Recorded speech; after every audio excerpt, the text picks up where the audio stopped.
এই মুহূর্তটাই এখন সবচেয়ে প্রয়োজনীয়। চারপাশে সব শব্দ পড়ে থাক। প্রথমে চাই একটুখানি অবকাশ।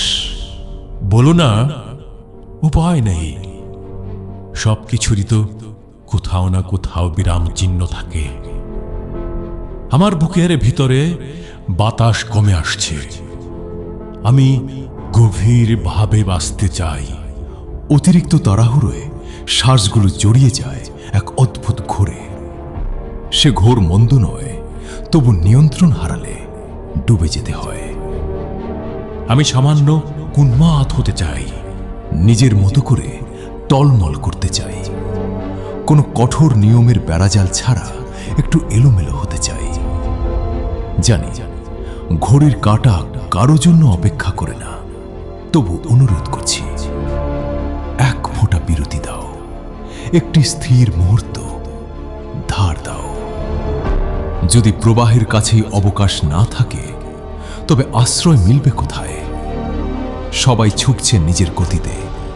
আমি কি তবে পেছনে পড়ে যাই? এই প্রশ্নগুলো উচ্চারণ করতে পারি না সহজে। শব্দেরা প্রায়ই মুখ ফিরিয়ে নেয়। তাই সাদা পাতার কাছে বসি, কালির ভিতর আশ্রয় খুঁজি।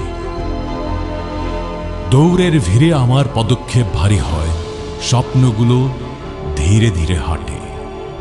বাস্তবের কঠিন আঘাতে মন কেঁপে ওঠে বারবার। তবু ভেতরে জমে আছে অসংখ্য অসমাপ্ত পংক্তি। জীবনের ক্ষুদ্র বিস্তারটুকু ধরতে চাই অনুচ্ছেদের ভাঁজে। একাকী বসে ভাবনাগুলো শৃঙ্খলিত করতে ইচ্ছে করে, কিন্তু অদৃশ্য বাধা এসে হাত আটকে দেয়।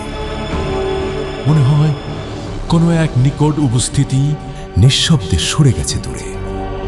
তার অনুপস্থিতি রেখে গেছে অদৃশ্য অথচ স্থায়ী চিহ্ন।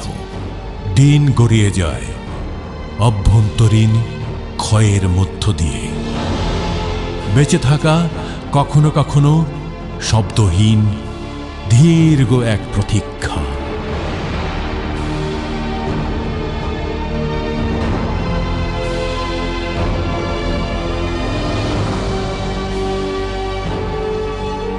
অসমাপ্ত জীবনের পংক্তিমালা। জহুল হক জুলু।